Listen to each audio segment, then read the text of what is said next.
mi nombre es Isabella, y si me hubieran dicho hace un año que mi día perfecto escondería el secreto más doloroso de mi vida, nunca lo habría creído. Pero aquí estoy, sentada frente a una pantalla oscura, con el control remoto temblando en mis manos, sabiendo que lo que vi en esa grabación cambió todo. Para siempre. Todo comenzó 6 meses antes de la boda. Conocí a Mateo en una conferencia de arquitectura. Yo trabajaba como diseñadora de interiores en una firma mediana, y él acababa de asociarse en un estudio prometedor. Fue uno de esos encuentros que parecen sacados de una película. Nuestras miradas se cruzaron durante una presentación aburrida sobre diseño sostenible, y ambos sonreímos al mismo tiempo, reconociendo el tedio mutuo. Después, en el coffee break, él se acercó con 2 tazas de café. Pensé que podrías necesitar esto para sobrevivir a la siguiente ponencia, dijo, con esa sonrisa que me derretiría 1000 veces más en los meses siguientes. Mateo era todo lo que yo había soñado, atento, ambicioso, con ese equilibrio perfecto entre seriedad profesional y sentido del humor. Venía de una familia acomodada, pero nunca alardeaba de ello. Su padre era médico, su madre profesora de literatura. Gente educada, culta, amable. Cuando lo llevé a conocer a mis padres, 3 meses después, todo fluyó con naturalidad. Mi familia era diferente. Papá había sido mecánico toda su vida, trabajando desde los 15 años en el taller que heredó de mi abuelo. Mamá era enfermera en un hospital público. Crecí en una casa modesta pero llena de amor, donde los domingos olían a guiso y las risas resonaban hasta tarde en la noche. No teníamos lujos, pero nunca nos faltó nada. Recuerdo perfectamente esa primera cena. Mamá preparó su famoso pollo al horno con papas, y papá abrió una botella de vino que guardaba para ocasiones especiales. Mateo llegó con flores para mamá y una botella de whisky para papá. Los nervios me carcomían, pero todo salió bien. Papá y Mateo hablaron de autos, de deportes, de política. Mamá bombardeó a Mateo con preguntas sobre su familia, su trabajo, sus intenciones conmigo. Él respondió todo con paciencia y calidez. Al final de la noche, mientras lavábamos los platos, mamá me susurró al oído, es un buen hombre, hija. Se nota que te quiere de verdad. Papá fue más escueto, como siempre, pero me apretó el hombro al despedirnos y dijo, cuídense mucho. En ese momento, todo parecía perfecto. La propuesta llegó 4 meses después, durante un fin de semana que pasamos en la costa. Mateo había planeado todo, una cena en la terraza de un pequeño hotel frente al mar, velas, música suave, el atardecer pintando el cielo de naranja y violeta. Cuando se arrodilló con el anillo, sentí que el corazón se me salía del pecho. Por supuesto que dije que sí. Por supuesto que lloré de felicidad. Por supuesto que llamé a mis padres inmediatamente después, todavía con las manos temblando. Papá, mamá, nos vamos a casar, grité al teléfono, casi sin poder contener la emoción. La voz de mamá se quebró de alegría. ¡Ay, mi niña, qué felicidad! Estamos tan orgullosos de ti. Papá tomó el teléfono después. Felicidades, hijita. Que sean muy felices. Su voz sonaba cálida, pero había algo extraño en ella, algo que no pude identificar en ese momento. ¿Un matiz de preocupación? ¿Duda? Lo atribuí a la emoción del momento, a la melancolía de un padre que ve a su hija crecer. Nunca imaginé lo que realmente pasaba por su mente. Los siguientes meses fueron un torbellino. Entre el trabajo y los preparativos de la boda, apenas tenía tiempo para respirar. Mateo y yo decidimos casarnos en una quinta elegante en las afueras de la ciudad. No era un lugar ostentoso, pero tenía ese encanto rústico que ambos amábamos, jardines amplios, árboles antiguos, una capilla pequeña pero hermosa. Mamá estaba entusiasmada con cada detalle, ayudándome a elegir las flores, el menú, la decoración. Papá, por su parte, se mantuvo más distante. Participaba cuando se lo pedíamos, opinaba cuando le preguntábamos, pero había una reserva en el que no había visto antes. ¿Estás bien, papá?, le pregunté una tarde mientras revisábamos el presupuesto del catering. Él estaba sentado en el sillón de la sala, con los papeles en las manos, pero su mirada estaba perdida en algún punto de la ventana. Sí, hijita, solo estoy cansado del trabajo, respondió, forzando una sonrisa. Todo esto está quedando muy lindo. Quise creerle. Quise pensar que solo era el estrés, la edad, el cansancio acumulado de años de trabajo duro. Pero en el fondo, una vocecita me susurraba que algo no estaba bien. La ignoré. Estaba demasiado ocupada, demasiado feliz, demasiado enamorada como para prestar atención a esas señales sutiles. Hubo un momento, 3 semanas antes de la boda, que debía haber tomado más en serio. Estábamos todos reunidos en casa de los padres de Mateo, una cena para que las familias se conocieran mejor. La casa era hermosa, amplia, decorada con gusto. La madre de Mateo, Elena, era una mujer elegante y culta que nos recibió con una calidez genuina. Su padre, el doctor Hernández, era un hombre alto, de voz grave y modales impecables. Durante la cena, conversamos sobre 1000 cosas, viajes, libros, planes para la boda. Todo fluía con naturalidad. Pero en un momento, mientras servían el postre, noté que papá miraba fijamente al doctor Hernández. No era una mirada casual. Era intensa, penetrante, como si estuviera tratando de resolver un enigma. El doctor Hernández, por su parte, conversaba animadamente con mamá, ajeno a esa mirada. Cuando papá notó que yo lo observaba, desvió la vista rápidamente y se concentró en su plato. «¿Pasa algo, papá?», susurré cuando tuve oportunidad. «No, nada, hija. Solo estoy un poco cansado», respondió, pero su mano temblaba ligeramente al sostener la taza de café. Esa noche, de regreso a casa, mamá comentó: «Qué familia tan encantadora tiene Mateo. Se nota que son buenas personas». Papá asintió en silencio, conduciendo con la mirada fija en la carretera. No dijo nada más durante todo el viaje. Pero antes de continuar, quiero hacerte una invitación muy especial. Suscríbete al canal y deja tu me gusta. Esto me ayuda a ver que me apoyas y disfrutas de mis historias. Y comenta aquí abajo desde qué ciudad nos estás viendo. Ahora continuemos. Llegó el día de la boda. Desperté con el sol entrando por las cortinas de mi habitación, el mismo cuarto donde había dormido durante toda mi infancia. Mamá ya estaba despierta, preparando el desayuno, cantando bajito como hacía siempre que estaba feliz. El olor a café recién hecho y pan tostado llenaba la casa. Me quedé un momento en la cama, abrazando la almohada, sintiendo una mezcla de emoción y nostalgia. Era mi último día como Isabella Morales soltera. En unas horas sería Isabella de Hernández. «Va arriba, novia», gritó mamá desde la cocina. «Tenemos mucho que hacer y el tiempo vuela». El día transcurrió en un borrón de actividad frenética.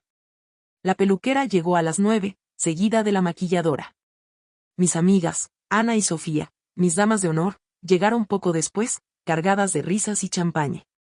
La casa se llenó de voces femeninas, de música, de esa energía especial que solo existe en los días de boda.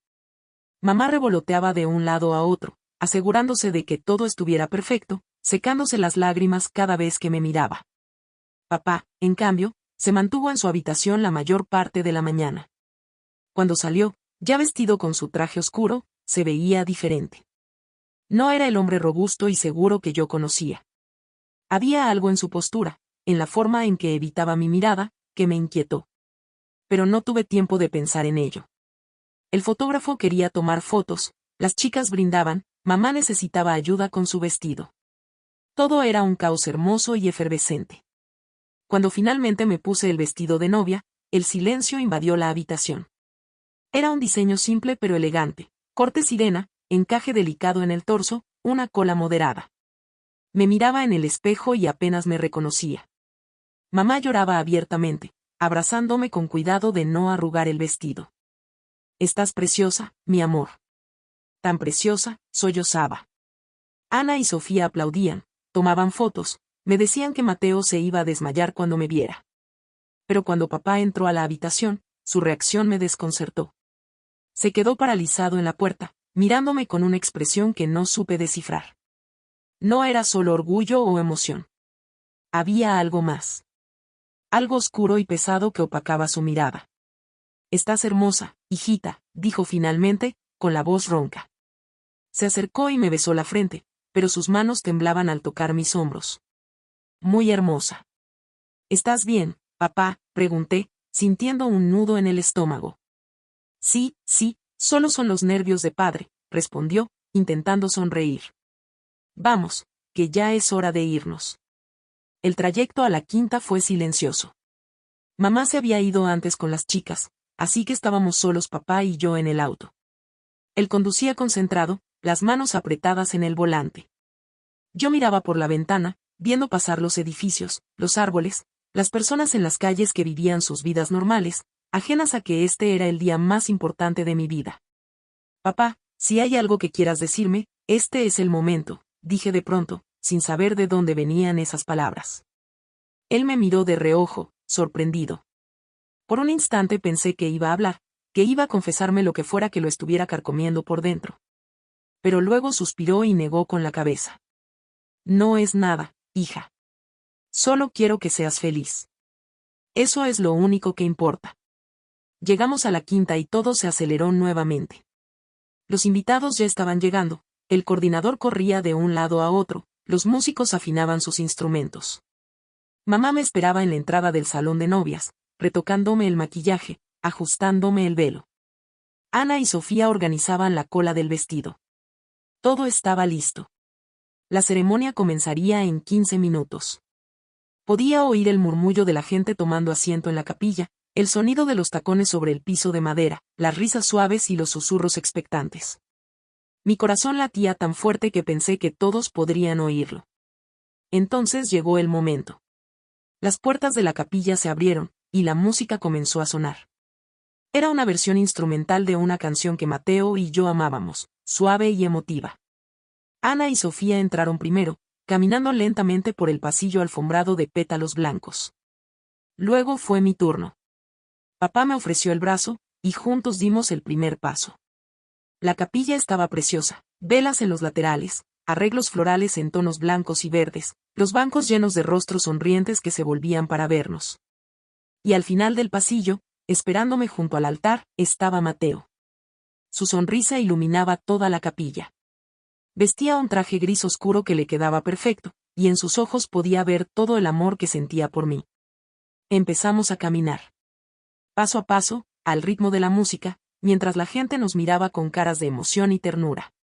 Yo trataba de grabar cada segundo en mi memoria, el olor a flores frescas, la calidez de la luz que entraba por los vitrales, el peso del brazo de papá sobre el mío. Todo era perfecto.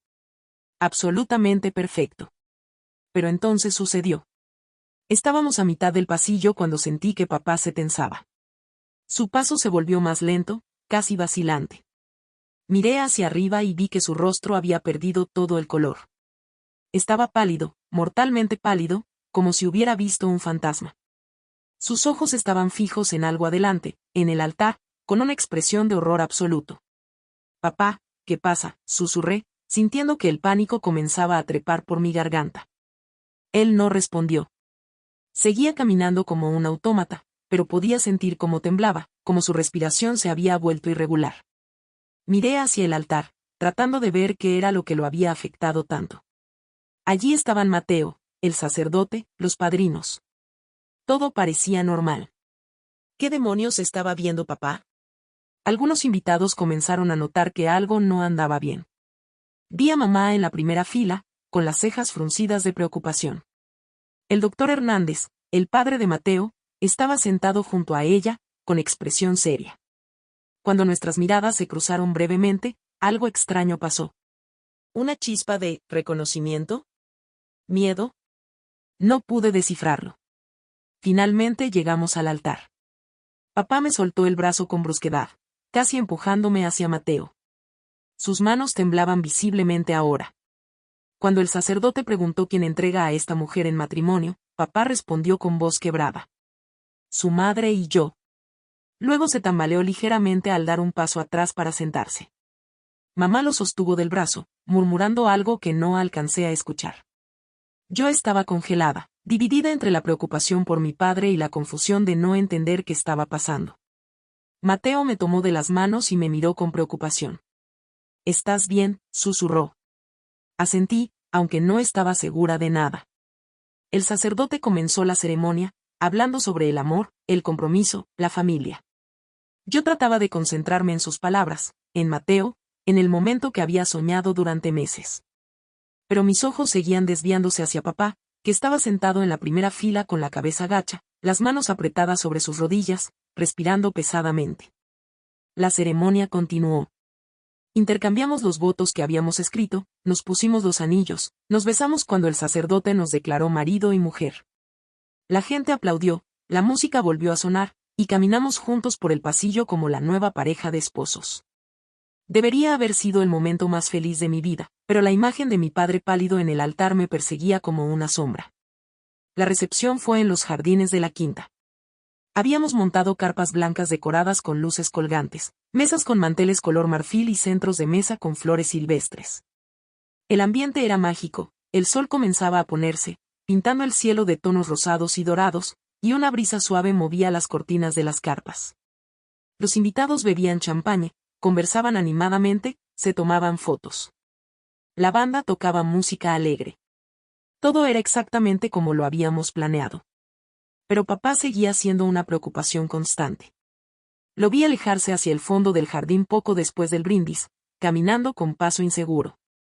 Mamá lo siguió, y pude verlos hablar a lo lejos. Ella parecía preocupada, gesticulando con las manos, mientras él negaba con la cabeza repetidamente. Quise ir con ellos, pero Mateo me tomó de la mano. Vamos, amor, es hora de nuestro primer baile como esposos. Me dejé llevar a la pista de baile. Bailamos nuestra canción, rodeados de todos nuestros seres queridos que nos miraban con sonrisas. Mateo me susurraba al oído cuánto me amaba, cuán feliz estaba, cuánto había esperado este momento. Yo sonreía y asentía, pero mi mente estaba en otra parte. En mi padre. En su rostro pálido. En esa mirada de horror que había visto en sus ojos. El resto de la noche transcurrió en una neblina. Cortamos el pastel, saludamos a todos los invitados, bailamos con familiares y amigos.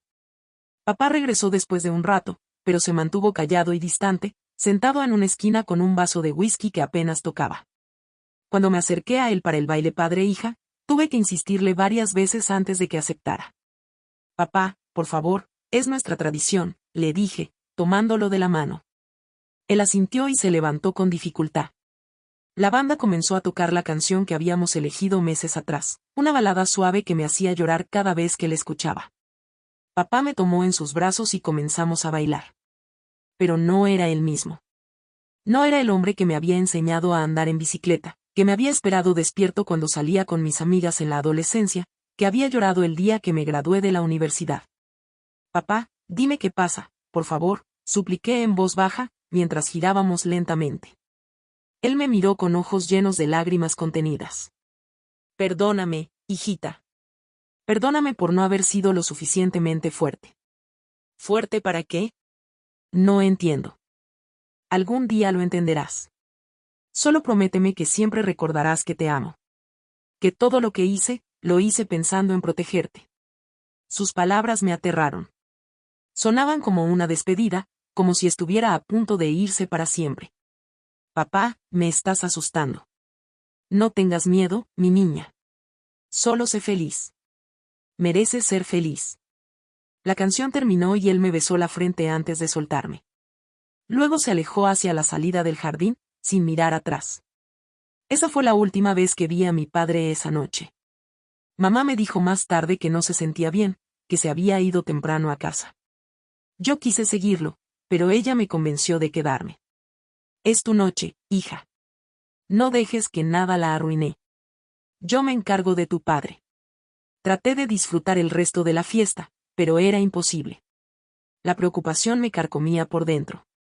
Mateo notaba que algo andaba mal, pero yo le restaba importancia, diciéndole que solo estaba cansada, que eran muchas emociones juntas. Él fue comprensivo, como siempre, y me abrazó cada vez que veía que mi ánimo decaía. La noche terminó tarde. Los últimos invitados se fueron pasada la medianoche, dejándonos a Mateo y a mí solos en la suite nupcial que la quinta tenía preparada. Era una habitación hermosa, con una cama enorme, pétalos de rosa esparcidos por todas partes, champaña enfriándose en un balde de hielo. Todo perfecto para una noche de bodas de ensueño. Pero yo no podía sacudirme la imagen de mi padre.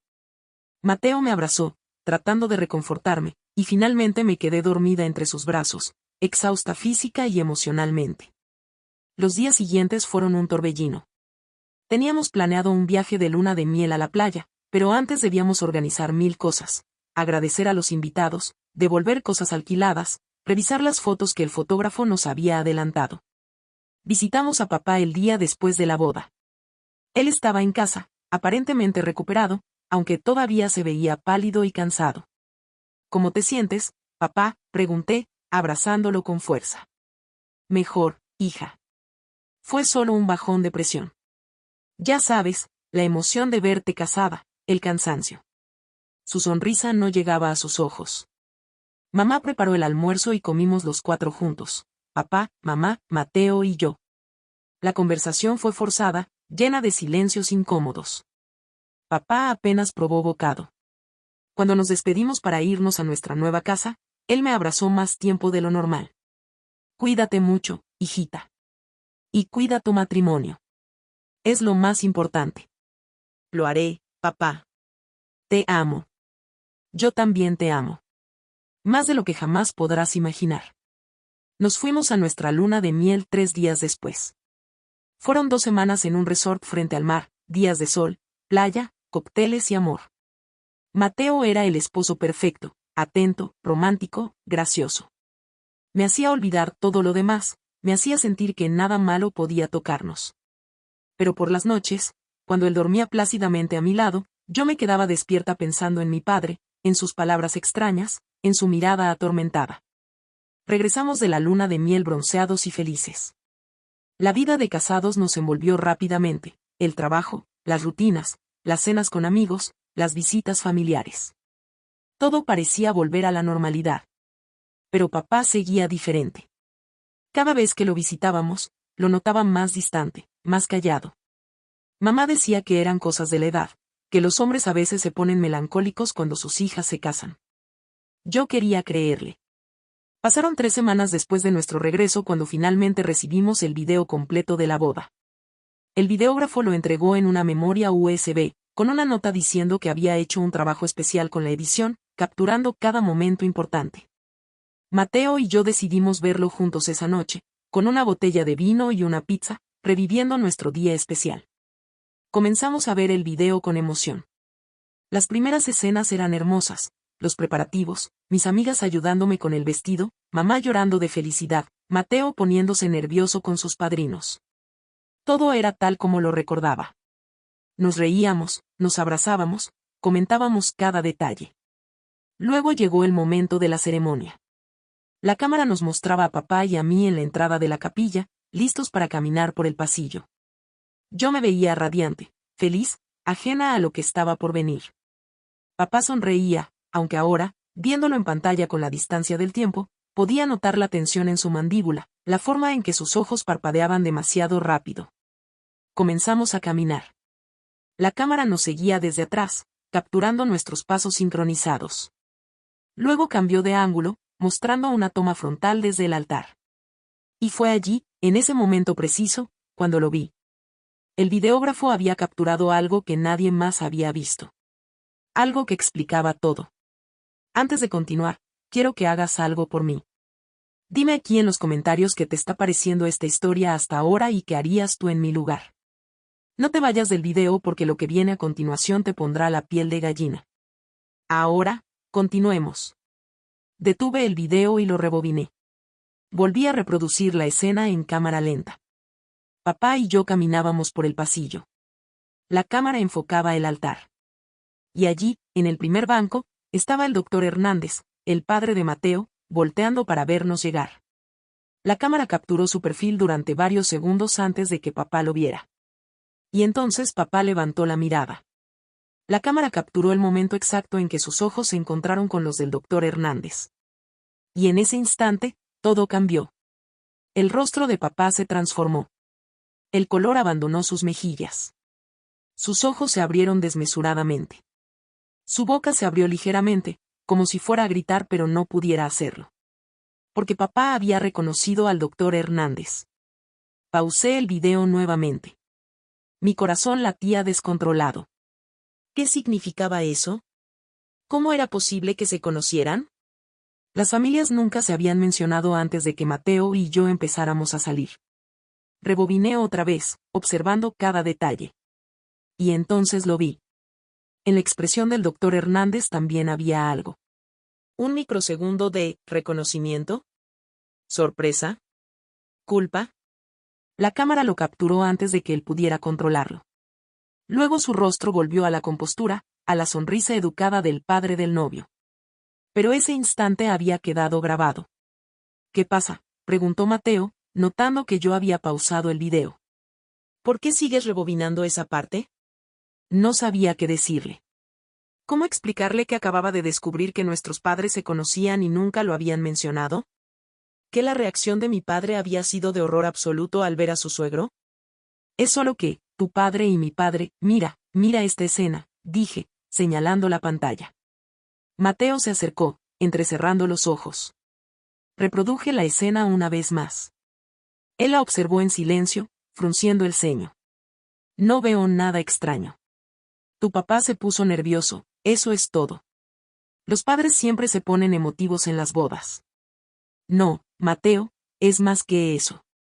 Mira su cara. Mira cómo palidece exactamente cuando ve a tu padre. Amor, creo que estás viendo cosas que no existen. Fue un día emotivo para todos. Tu papá estaba cansado, ansioso. Eso es todo. Pero yo sabía que no era eso. Había visto demasiado, sabía demasiado sobre mi padre como para ignorar lo que esa grabación mostraba. Algo había pasado entre esos dos hombres. Algo que ambos habían ocultado deliberadamente. Necesito hablar con mi padre, dije, levantándome del sofá.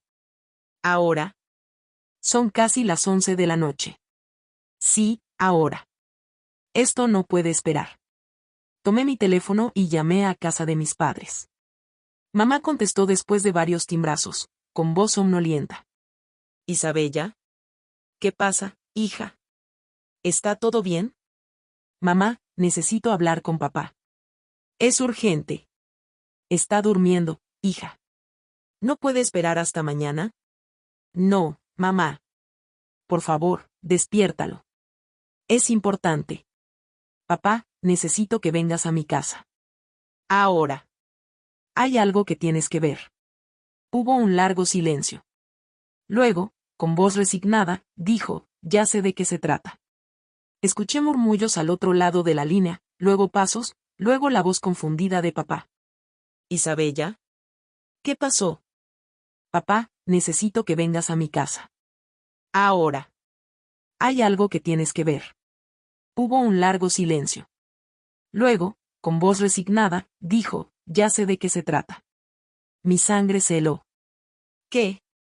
El video. Ya lo viste, ¿verdad? Vi cuando el videógrafo nos grababa en ese momento. Sabía que tarde o temprano lo verías. Papá, no entiendo nada. ¿Qué está pasando? ¿Conoces al padre de Mateo? Otro silencio, más largo esta vez. Podía escuchar su respiración pesada del otro lado. Finalmente, con voz quebrada, dijo, sí, lo conozco. O mejor dicho, lo conocía. Hace muchos años. Demasiados años. ¿De qué hablas? ¿Por qué nunca dijiste nada? Porque no sabía que era él. Nunca lo había visto en persona, solo sabía su nombre de antes. Cuando lo vi en aquella cena en su casa, pensé que quizás era solo coincidencia. El apellido Hernández es común. Pero en la boda, cuando lo vi de cerca, cuando nuestras miradas se cruzaron, supe con absoluta certeza que era él. Papá, me estás asustando. ¿Quién es él? ¿Qué pasó entre ustedes? No es algo que pueda contar por teléfono, hija. Dame media hora. Voy para allá. Colgó antes de que pudiera decir nada más. Me quedé mirando el teléfono, temblando. Mateo se había levantado del sofá y estaba a mi lado, con expresión preocupada. ¿Qué dijo tu papá? Que conoce a tu padre. De hace muchos años. Y que viene para acá a contarnos todo. Eso no tiene sentido. Mi padre nunca ha mencionado conocer a tu familia. Tiene que ser un malentendido. Mateo, yo vi su cara en ese video. Y acabo de escuchar a mi padre confirmarlo. No es un malentendido. Los siguientes 30 minutos fueron los más largos de mi vida. Mateo intentaba encontrar explicaciones lógicas. Quizás habían trabajado juntos en algún momento, quizás habían coincidido en algún evento, quizás era un conocido lejano que papá recordó de repente. pero yo sabía que era algo más profundo. La reacción de papá había sido demasiado visceral, demasiado dolorosa. El timbre sonó exactamente 30 minutos después. Abrí la puerta y allí estaba papá, vestido con la misma ropa con la que había estado durmiendo, el cabello despeinado, los ojos enrojecidos. Mamá venía con él, con expresión de confusión y preocupación. ¿Alguien me puede decir qué está pasando?, preguntó mamá. Me despertó diciendo que tenía que venir urgentemente, pero no me explicó nada. Papá entró sin decir palabra. Se dirigió directamente a la sala y se sentó pesadamente en el sofá. Mamá, Mateo y yo lo seguimos. Había una tensión palpable en el aire, como si estuviéramos a punto de abrir una caja que había estado cerrada durante demasiado tiempo. Papá, por favor, cuéntanos qué está pasando, dije, sentándome frente a él. Él se frotó el rostro con ambas manos, suspiró profundamente, y comenzó a hablar. Hace 25 años, cuando tu madre y yo acabábamos de casarnos, trabajaba en un taller mecánico pequeño en el centro de la ciudad. No era dueño aún, solo era empleado. Ganaba poco, pero era suficiente para ir tirando. Un día llegó un cliente joven, elegante, que venía en un auto deportivo caro. Necesitaba una reparación urgente. Dijo que era estudiante de medicina y que tenía un examen importante al día siguiente. Le prometí que su auto estaría listo esa misma noche. Papá hizo una pausa, respirando con dificultad. Mamá le tomó la mano, sin entender todavía hacia dónde iba la historia. Trabajé toda la tarde en ese auto. Pero había un problema con una pieza que no tenía en el taller. Necesitaba ir a buscarla a un proveedor que estaba del otro lado de la ciudad. Ya era tarde, estaba cansado, y decidí tomar un atajo que conocía. Un camino más rápido pero más peligroso, porque pasaba por un barrio conflictivo. El nudo en mi estómago se apretó. Sabía que lo que vendría a continuación no sería bueno. Iba manejando rápido, tratando de llegar antes de que cerrara el negocio del proveedor. En una esquina oscura, sin iluminación, alguien se cruzó en mi camino. No tuve tiempo de frenar. Escuché el golpe, sentí el impacto. Me detuve inmediatamente, bajé del auto. Y vi a una mujer tirada en el suelo. Mamá ahogó un grito. Yo me llevé las manos a la boca. Mateo se había puesto de pie, con expresión de incredulidad. Estaba viva, continuó papá, con lágrimas rodando por sus mejillas. Estaba consciente, me miraba con ojos aterrorizados. Le había golpeado las piernas, estaba sangrando. Le dije que llamaría a una ambulancia, que aguantara, que todo estaría bien. Saqué mi celular para marcar. Y entonces llegó otro auto. Se detuvo, bajó un hombre corriendo. Era un médico que pasaba por allí. Dijo que era médico, que él se encargaría, que me fuera de inmediato antes de que llegara alguien más. Dios mío, murmuró mamá. Ese médico era el doctor Hernández. El padre de Mateo. Era él. El silencio que siguió fue ensordecedor. Mateo negaba con la cabeza, como si al hacerlo pudiera deshacer las palabras que acababa de escuchar. No, no, no, decía. Mi padre nunca haría eso. Tiene que haber un error. No hay error, muchacho, dijo papá, mirándolo con compasión. Tu padre estaba allí. Me dijo que él era médico, que podría atenderla mejor que cualquier paramédico. Que si yo esperaba a la policía y a la ambulancia, terminaría arrestado, que mi vida se arruinaría. Me dijo que él se haría cargo, que llevaría a la mujer al hospital, que inventaría una historia para protegerme. Y yo, cobarde, asustado, le creí. Me subí a mi auto y me fui. Dejé a esa mujer en el suelo, confiando en la palabra de un extraño. ¿Y qué pasó con ella?, pregunté, aunque parte de mí no quería saber la respuesta. No lo supe hasta días después. Leí en el periódico que una mujer había sido encontrada muerta en esa misma calle aquella noche. Murió desangrada. El artículo decía que probablemente fue atropellada por un conductor que se dio a la fuga. Nunca mencionaron a ningún médico que la hubiera encontrado. Nunca mencionaron a nadie más que estuviera allí. Solo hablaban del conductor fantasma que huyó. No, no puede ser, dijo mamá, llorando. ¿Por qué nunca nos contaste esto? ¿Por qué guardaste esto solo todos estos años? Porque tenía miedo. Porque cada día que pasaba se volvía más difícil confesar. Porque construimos una vida, tuvimos una hija, y no quería destruirlo todo. Viví con esa culpa todos los días. Cada noche durante 25 años he visto esa mujer en mis sueños, mirándome, preguntándome por qué la abandoné. Mateo estaba pálido, parecía a punto de vomitar. ¿Y mi padre? ¿Qué rol jugó él en todo esto? Tu padre me mintió, respondió papá. Él nunca llamó a una ambulancia. Él nunca la llevó a un hospital. Él la dejó morir allí.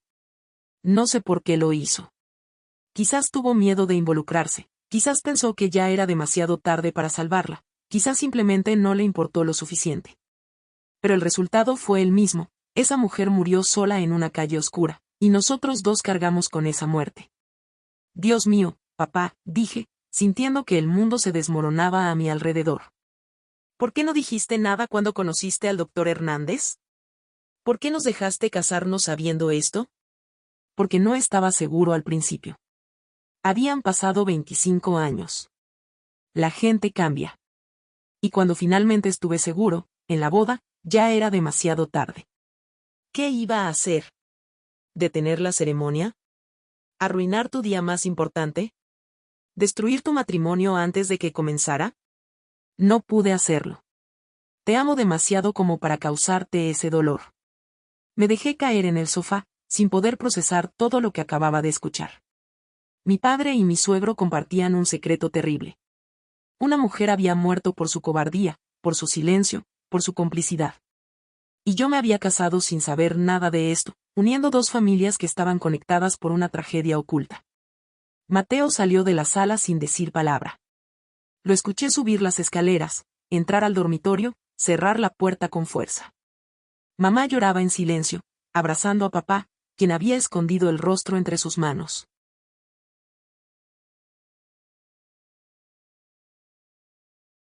Necesito estar sola, dije, levantándome tambaleante. Salí al jardín trasero de nuestra casa. Era una noche clara, llena de estrellas. Hacía frío, pero no me importó. Me senté en el pasto, abrazándome las rodillas, tratando de entender cómo mi vida había cambiado tan radicalmente en cuestión de minutos. Una mujer había muerto. Una mujer inocente que estaba en el lugar equivocado en el momento equivocado. Y mi padre, el hombre que me había criado, que me había enseñado sobre honestidad y valores, había huido, la había abandonado. Y el padre de mi esposo, el respetado doctor Hernández, le había mentido, dejándola morir sin ayuda. ¿Cómo se seguía adelante después de saber algo así? ¿Cómo se miraba a los ojos a tu padre, a tu suegro, sabiendo lo que habían hecho? ¿Cómo se sostenía un matrimonio cuando estaba construido sobre los cimientos de una mentira tan monstruosa? Pasé horas allí afuera, sola con mis pensamientos. Eventualmente escuché que mis padres se iban. Mamá intentó hablar conmigo, pero le pedí que me dejara sola. Ella me besó la cabeza y se fue, llorando. Cuando finalmente entré a la casa, eran casi las 4 de la mañana. Mateo estaba despierto en el dormitorio, sentado en la cama con el teléfono en la mano. Cuando me vio entrar, me mostró la pantalla. Llamé a mi padre. Le conté todo lo que dijo tu papá. ¿Sabes qué me respondió? Negué con la cabeza, sintiendo que las lágrimas volvían a brotar. Me dijo que era verdad. Todo. Cada palabra. Y luego me colgó. Nos quedamos mirando el uno al otro, dos personas que hacía apenas unas semanas habían prometido amarse en la salud y la enfermedad, en la riqueza y la pobreza, hasta que la muerte los separara. Pero nadie nos había preparado para esto. Nadie nos había dicho qué hacer cuando descubrías que tus familias estaban unidas por una tragedia, por un secreto mortal. Los días siguientes fueron un infierno. Mateo y yo apenas nos hablábamos. Él estaba furioso con su padre, con el mío, conmigo por haberlo arrastrado a revisar ese maldito video. Yo estaba enojada, confundida, devastada. La luna de miel perfecta, la boda de ensueño, todo parecía ahora manchado, contaminado por esta verdad horrible. Papá intentó llamarme varias veces, pero no contesté. Mamá vino a la casa, suplicándome que habláramos, que encontráramos una manera de superar esto como familia. Pero yo no podía. Cada vez que pensaba en mi padre, veía a esa mujer desangrándose en la calle. Cada vez que pensaba en mi suegro, lo veía alejándose en su auto, dejándola morir. ¿Qué vamos a hacer?, me preguntó Mateo una noche, después de días de silencio tenso. ¿Vamos a denunciarlos? ¿Vamos a la policía con esto? No lo sé. Han pasado 25 años. No sé si todavía se puede hacer algo legalmente. Y aunque se pudiera, ¿realmente quieres ver a tu padre y al mío en prisión? No sé lo que quiero.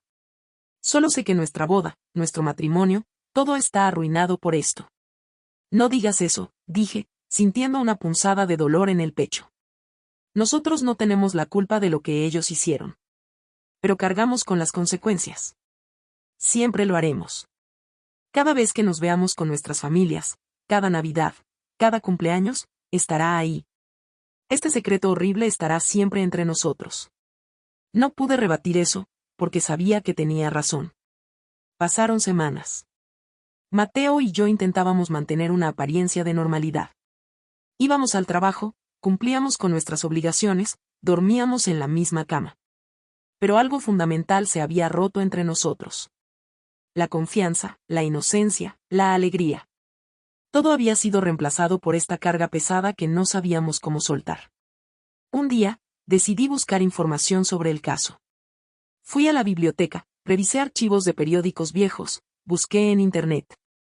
Y finalmente encontré el artículo. Era una nota pequeña, apenas unos párrafos en la sección de sucesos policiales. Mujer encontrada muerta en calle del Barrio Sur. Autoridades investigan posible atropello. La víctima, identificada como Marta Ruiz, de 32 años, madre de 2 niños, fue encontrada sin vida en la madrugada del miércoles. La policía busca testigos del incidente. Marta Ruiz. Ahora la mujer tenía un nombre. Y había sido madre. Había dejado 2 niños huérfanos. Sentí que me ahogaba. Imprimí el artículo y lo llevé a casa. Esa noche confronté a Mateo con el papel. Se llamaba Marta Ruiz. Tenía 2 hijos. 2 niños que crecieron sin madre por culpa de nuestros padres. Mateo leyó el artículo con cara de horror. ¿Qué quieres que haga con esta información, Isabella? ¿Qué se supone que hagamos? Necesitamos encontrar a esos niños. Ya no son niños, deben tener casi 30 años ahora. Merecen saber la verdad. ¿Estás loca? ¿Quieres ir y decirles que nuestros padres mataron a su madre y luego lo ocultaron durante 25 años? ¿Qué bien haría eso? Sería lo correcto. Es lo que ella hubiera querido. Es lo que sus hijos merecen. Esa discusión fue la primera de muchas. Mateo pensaba que debíamos dejar el pasado en el pasado, que remover todo solo causaría más dolor. Yo pensaba que la verdad siempre merecía ser dicha, sin importar las consecuencias. Finalmente, tomé una decisión. Con o sin el apoyo de Mateo, encontraría a los hijos de Marta Ruiz. Contraté a un investigador privado. No fue difícil rastrearlos. El mayor se llamaba Carlos, tenía 29 años, trabajaba como profesor de primaria. La menor, Ana, tenía 27, era enfermera en un hospital público. Ambos habían sido criados por su abuela después de la muerte de su madre. Pasé días observándolos de lejos. Los seguía sus trabajos, los vi interactuar con sus seres queridos. Eran personas normales, buenas personas, viviendo vidas regulares. Y yo tenía el poder de destrozar esas vidas con una verdad que llevaba un cuarto de siglo enterrada. Una tarde, mientras seguía a Carlos saliendo de la escuela donde trabajaba, me armé de valor y me acerqué a él. «¿Carlos Ruiz?», pregunté, con la voz temblando. Él se detuvo, mirándome con curiosidad. «Sí, ¿te conozco?» «No, pero necesito hablar contigo». «¿Sobre tu madre?» «Sobre Marta». Su expresión cambió instantáneamente. Se puso tenso, cauteloso. «¿Qué sabes de mi madre?» «Sé cómo murió. Sé quién fue responsable. Y creo que mereces saber la verdad». Nos sentamos en un café cercano. Durante 2 horas, le conté todo. Desde el accidente hasta el abandono, desde la complicidad del doctor Hernández hasta el silencio de 25 años. Carlos me escuchó en silencio, con lágrimas corriendo por su rostro. Cuando terminé, se quedó callado durante mucho tiempo. «¿Por qué?», preguntó finalmente. ¿Por qué me cuentas esto ahora? ¿Por qué después de tanto tiempo? Porque me casé sin saber que mi familia y la de mi esposo estaban conectadas por la muerte de tu madre. Porque cuando lo descubrí, no pude seguir viviendo con esa mentira.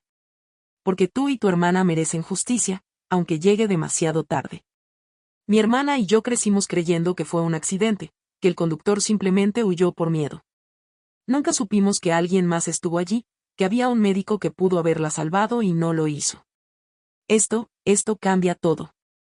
Le di todos los datos que tenía, los nombres completos de mi padre y del doctor Hernández, las fechas, los lugares. Le dije que si quería presentar cargos, yo testificaría a su favor. Que si quería confrontarlos, yo estaría allí. Carlos se reunió con su hermana Ana esa misma noche. 2 días después, ambos aparecieron en la puerta de mi casa. Mateo estaba allí, pálido y tenso. Les abrí la puerta y los invité a pasar. Hablamos con un abogado, dijo Ana, con voz firme pero controlada. Dijo que después de 25 años, las posibilidades de que haya consecuencias legales son mínimas. El caso está prescrito en muchos aspectos. Pero hay algo que sí podemos hacer. ¿Qué?, pregunté. Podemos exigir que ambos hombres confiesen públicamente. Que den la cara, que asuman su responsabilidad. Que pidan perdón. No los queremos en prisión a estas alturas. Solo queremos que el mundo sepa qué tipo de hombres son.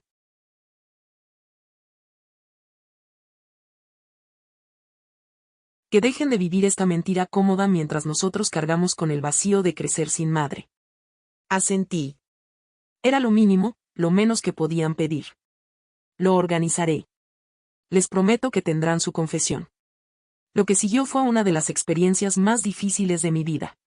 Reunir a las dos familias en un solo lugar, forzar a mi padre y al doctor Hernández a sentarse frente a Carlos y Ana, hacer que contaran la historia completa. El doctor Hernández, orgulloso y defensivo al principio, terminó quebrándose, admitiendo que había sido un cobarde, que había priorizado su carrera sobre una vida humana. Mi padre lloró como nunca lo había visto llorar, suplicando perdón que sabía que no merecía. Carlos y Ana escucharon todo con dignidad. No gritaron, no insultaron. Simplemente escucharon la verdad que se les había negado durante 25 años. Al final, Ana dijo algo que nunca olvidaré. No los perdonamos. Quizás algún día podamos, pero no hoy. Hoy solo queremos que sepan que nuestra madre tenía un nombre. Que era una persona real, con sueños, con una familia que la amaba.